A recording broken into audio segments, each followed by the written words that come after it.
আসসালামু আলাইকুম ভিউয়ার্স। তো আলহামদুলিল্লাহ আরও একটি ভিডিওতে আপনাদের জানাই স্বাগত। শখের খামার একটু, যেটা আমাদের ইউটিউব চ্যানেলে। তো আজকেও কিন্তু সন্ধ্যার সময়ে, আজকে এখন সন্ধ্যা মাগরিব বাদ, তো নামাজ পড়ে আসলাম। তো এখন কিন্তু বৃষ্টি হইতেছে। তো আগামীকালকের মতোই কিন্তু মোটামুটি এই দিক দিয়ে পানি আসতেছে। তো এই দিক দিয়ে আমি একটা জিনিস লক্ষ্য করছি, যখন বাতাস থাকে বা বৃষ্টির একটা হিচা যেটাকে বলে, হিচা থাকলে এই পানি আসে, না হলে আসে না। তো এখন আমাদের হাতেও তেমন কিছু করার নাই, পানি আসলেও কিছু করার নাই। তবে আমরা একটা প্রসেস হলো, এটা লিটারগুলোকে আমরা লাড়াচাড়া করে দিই যাতে শুকায় যায়। তো এগুলো যেহেতু কাঠের গোড়া, তো আলহামদুলিল্লাহ লাড়াচাড়া করে দিলে ফলে শুকায় যেতে পারে। তো এই আশায় আমরা আছি। তো আজকে মুরগির বয়স 11 দিন। দেখতে পাচ্ছেন আমাদের মুরগিগুলো কতটা বড় হয়েছে। সরি, আজকে কত তারিখ? আজকে 11 তারিখ না, আজকে 11 তারিখ, 12 তারিখ। তো আজকে মুরগির বয়স 11 দিন। আজকে রাত পরে মুরগির বয়স 11 দিন। তো আমরা আগামীকাল রাতে ভ্যাকসিন করবো, দ্বিতীয় রোজ ভ্যাকসিন করবো। তো আপনারা অবশ্যই ভ্যাকসিনের ভিডিও আপনাদের সামনে নিয়ে আসবো। আর আরেকটা বিষয় যেটা আপনাদের লক্ষ্য রাখতে হবে, আপনার মুরগির যাতে কোনো অসুবিধা না হয়। আমরা কিন্তু মুরগিকে পর্যাপ্ত পরিমাণে জায়গা দিয়ে রাখছি। বাইরে বৃষ্টির পানি আসে, ঠিক আছে, যতটুকু পানি আসে ততটুকু মুরগির ঘুমানোর প্রয়োজন নাই। মুরগি এছাড়া কিন্তু ভিতরেই ঘুমাইতে পারে, যেখানে পানি আসে না ওইখানে কিন্তু মুরগি থাকতে পারে।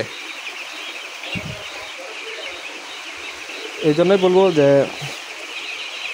মুরগি যাতে কোনো সমস্যা না হয়, এই বিষয়গুলো আপনারা অবশ্যই লক্ষ্য রাখে আপনার বাকি কার্যক্রমগুলো চালাই যাবেন খামারে, তাতে কোনো সমস্যা নাই। তো আলহামদুলিল্লাহ আজকে মুরগি বয়স 11 দিন। আমরা ওষুধ হিসেবে ব্যবহার করতেছি এডিক্সি, এবং আমরা মুরগিকে দিনের বেলা, দুপুরবেলা সাদা পানি দেওয়ার চেষ্টা করতেছি বেশিরভাগ সময়।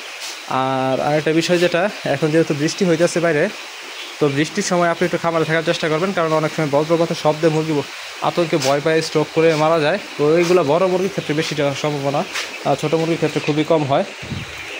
তো আমাদের মুরগিগুলো আলহামদুলিল্লাহ সুস্থ আছে, ভালো আছে। আপনারা দেখতে পাচ্ছেন মুরগিগুলো কতটা চঞ্চল চটপটে আছে।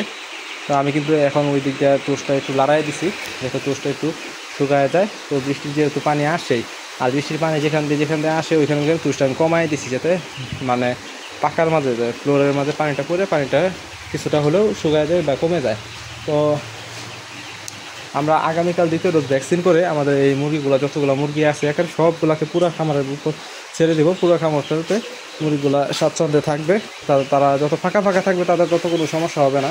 তো আলহামদুলিল্লাহ আপনারা অবশ্যই আমাদের জন্য দোয়া করবেন, যাতে আমরা গত চালানের যে ক্ষতিটা হয়েছে, মানে লসটা হয়েছে, এটা যাতে আমরা এই চালানে পুষায় নিতে পারি। তো আপনারা অবশ্যই এরকম দোয়া করবেন। আর ওই চালানের লাভ লসের আমি ভিডিওটা ইনশাল্লাহ আপনাদের সামনে নিয়ে আসবো সময় মতো আমি ওই ভিডিওটা আপলোড দিব ইনশাল্লাহ। তো আজকে এই ভিডিও এই পর্যন্ত। সকলে ভালো থাকবেন, সুস্থ থাকবেন। আসসালামু আলাইকুম।